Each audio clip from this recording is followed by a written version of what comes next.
Hey, good morning, everybody. I am really glad you're here. There we go. Happy Monday.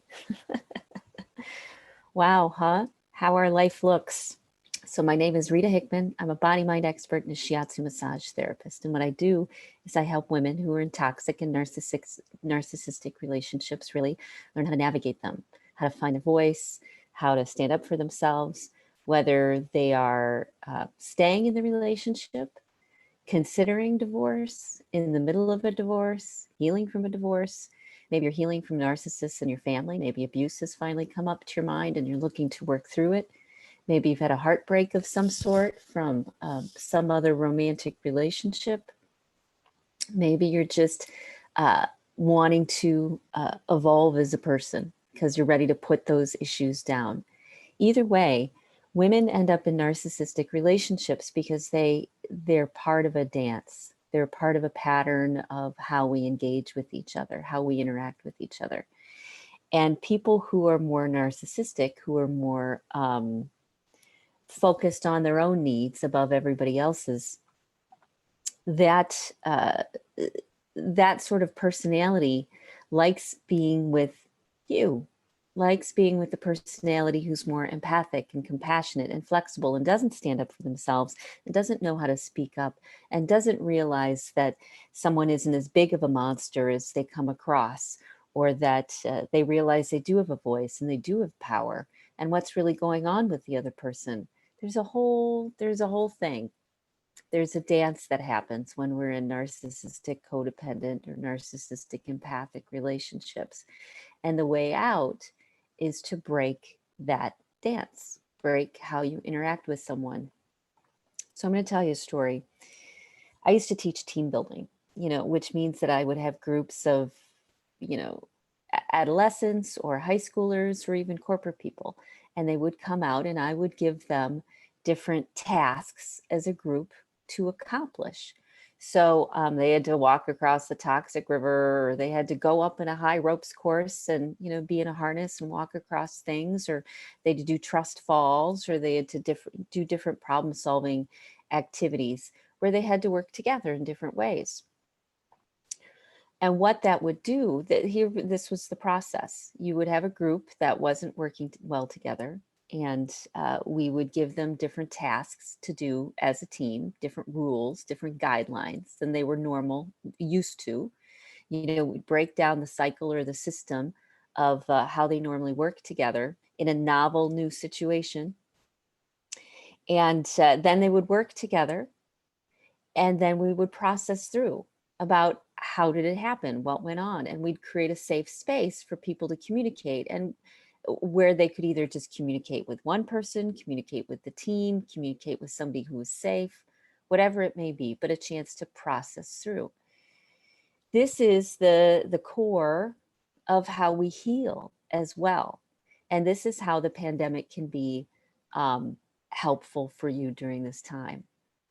Right now we're going through an unprecedented time of where we're closing things and social contact, and people are home when they're not supposed to be home, and people are doing things that they're not supposed to be doing. It's similar to when the housing bust went through and there was tons of unemployment. Everything shifted and changed, but the lessons that came out of that was people were able to create a different life for themselves. People who found themselves unemployed now started to have relationships with their families, and they started to have relationships with themselves and go a little bit deeper and look a little bit wider in their perspective and calm down and break the pattern. It's breaking the pain cycle.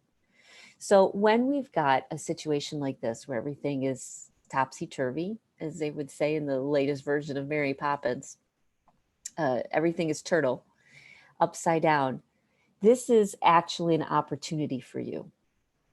It's an opportunity to try something different.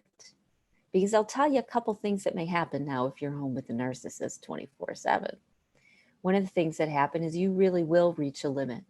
You really will reach a period of time during this time where the anger or their frustration or their irritation or their aggravation or their coping skills or whatever they may dial up, because if it's a stressful situation and everybody's feeling it, so is the narcissist, which means that it's quite likely that they will push farther than they've pushed before.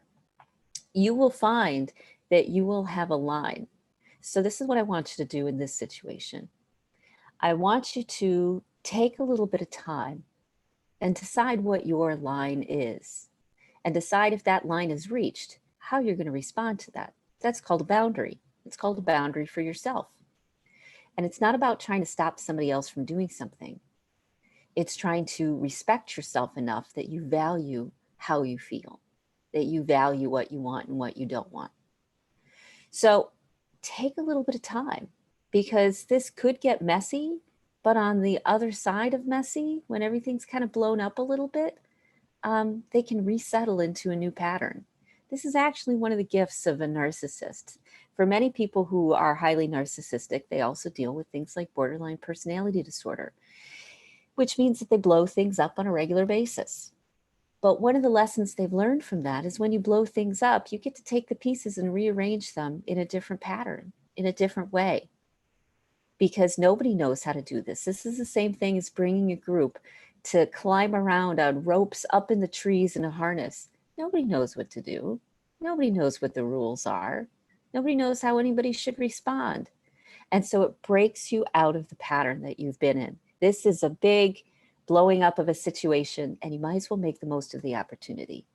As a compassionate, empathic human being who gets overwhelmed and overstimulated, your past pattern of action might have been to basically hold your breath, close your eyes, and pray that it's over soon.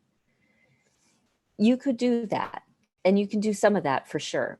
But I also want you to think about how this is an opportunity to create change, because nobody knows where the pieces are going to land, which means that you have the opportunity to create change in your life. So one of the things to look for is what your absolute lines will be, because they'll be pushed. And you want to know how you're going to respond. Are you going to have a bag packed and walk away? Are you going to refuse to speak and go no contact? Great time to go no contact. Are you going to get up and walk away? Are you going to stand up for yourself? What are you going to do?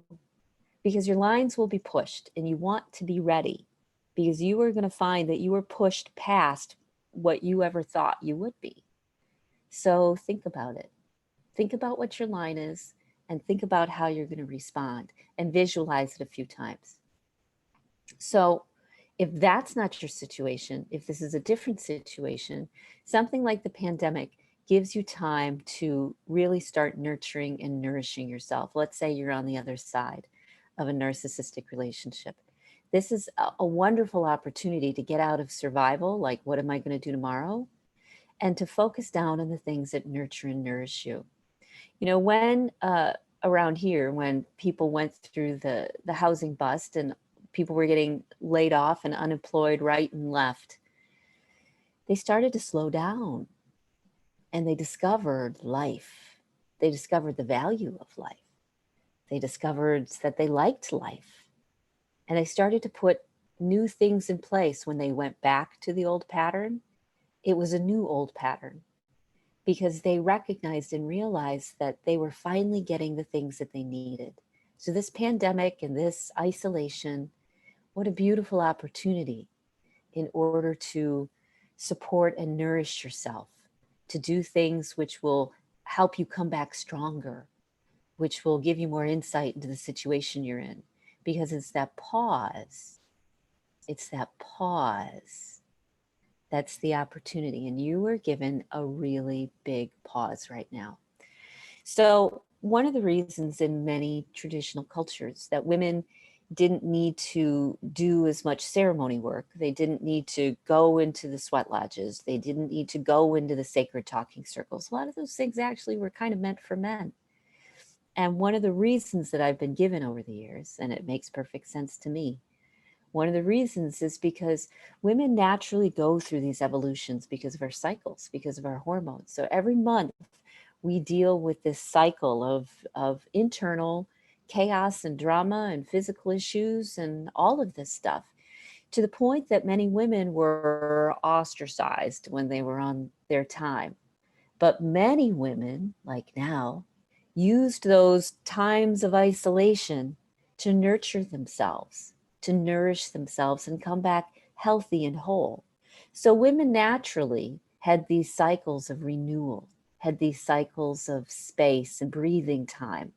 Now, as we've gotten, as our culture has changed over those hundreds, if not thousands of years, women have lost that opportunity. Now we just plug yourself up and go on off and do your life. We don't have those times and those moments of self-reflection and quiet and connection. We've lost that. Well, here you go. Here's that time. If you were looking for the time or waiting for the time or wanting the time in order to be quiet and hear your own thoughts, now is it. If you don't get caught up in the panic, which is what, unfortunately, people who are highly empathic, have a highly sensitive nervous system, we feel all the other things that everybody around us are feeling. And it's difficult to stay grounded. It's difficult to see through the drama to the other side, okay? It's easy to get caught up in everybody's anxieties and fears. But I want to tell you, this is an opportunity for growth and healing and change.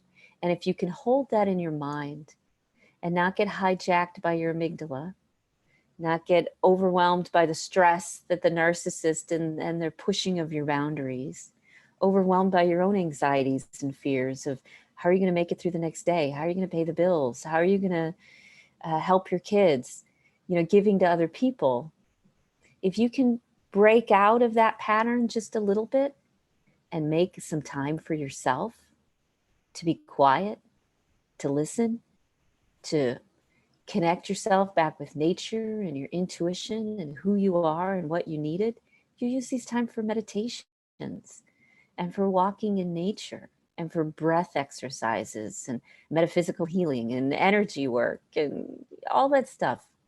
What a wonderful opportunity. You could come out on the other side of this as a phoenix who rises into the air and shows a different way of living life.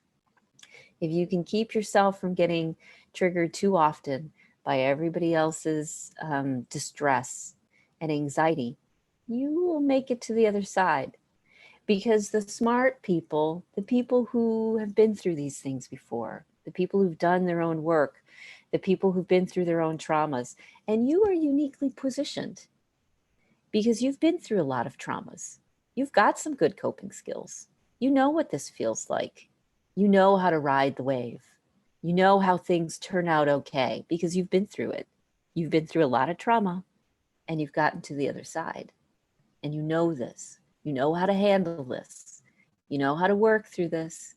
You know how to stay stable through this. You know this. You got this. So stay as stable as you can. Nourish yourself with every opportunity that you get. And you'll find that it is an opportunity. You'll find that you will come out on the other side more whole and healthier and a different place than you were before, in a better place than you were before. This is the chance for us to reach out and remember how important our community is, how important family is, how important reaching out to those who don't have these skills, who are more afraid, who are more vulnerable, elderly or sick, dealing with cancer or maybe flare-ups of their illnesses. This is our opportunity to care about each other, to look to each other, and it's being encouraged. None of us ever want these hard, painful things to happen. But the people who are ahead of the game are the ones who look at this as in, what's the gold in this? What can I get out of this? How can I help me move forward? Because you can't control the situation, but you can find the flip side of it. You can see, look for the benefits. And when you look for the benefits, you'll see more and more and more of them. And that's what you focus on.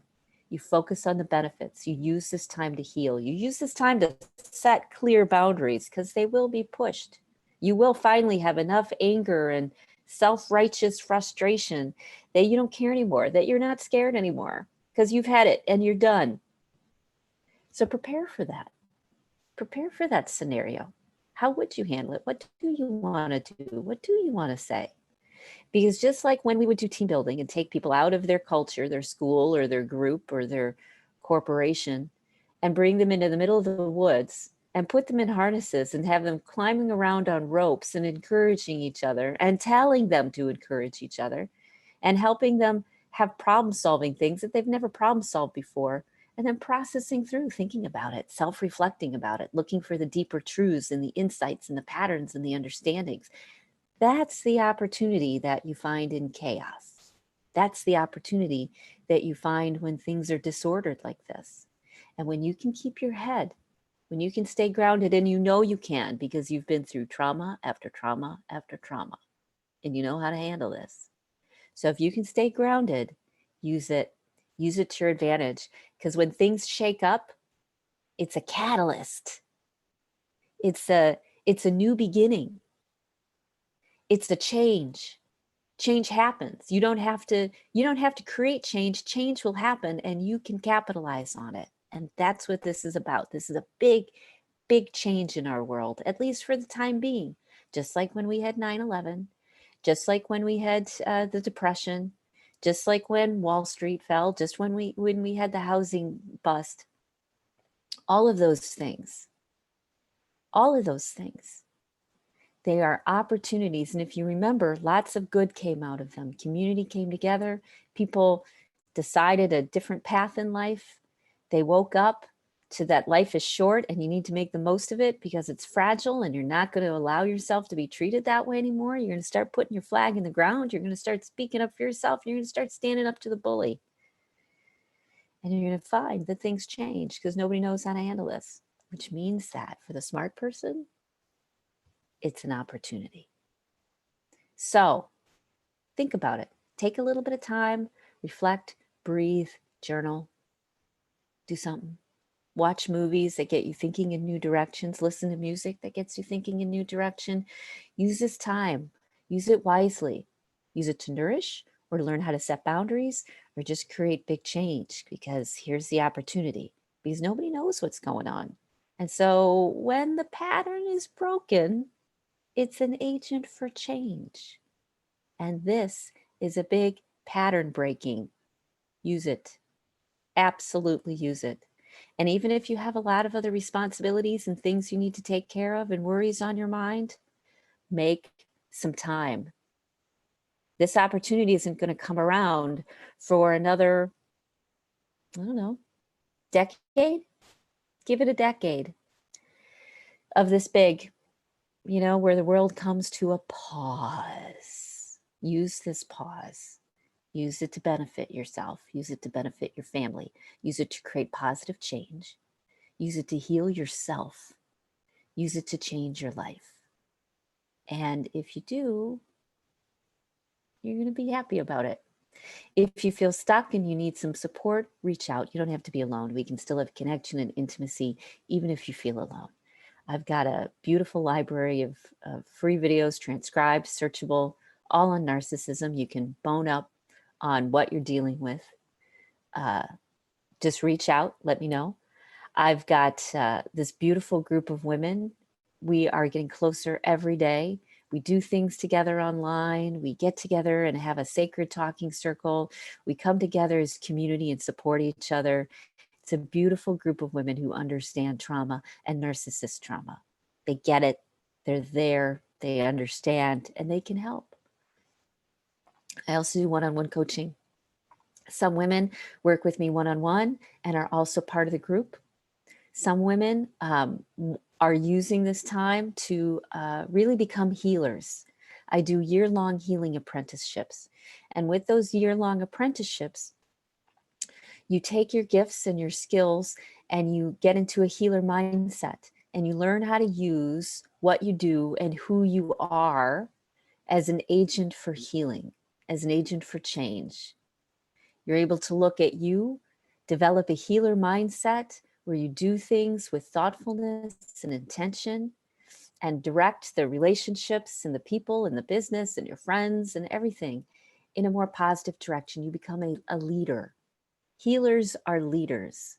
They're leaders who are looking at that big picture and how they can use what they naturally do as gifts to help other people heal, to help other people put down their wounds and their tragedies and their dramas and become part of the community too, to get past their beliefs and their ideas. So year-long healing assistantship, actually, apprenticeship, year-long healing apprenticeship. And where you can take your mental health or your nursing license or your artistic gifts and use them in a healing capacity. So I hope you have a great rest of your day. I look forward to talking to all of you soon. And if you know somebody who's in a narcissistic or toxic relationship, please share these videos, because we all need to come together and realize that we are stronger together than we are alone. I hope you have a great day, and I'll talk to you later. Bye.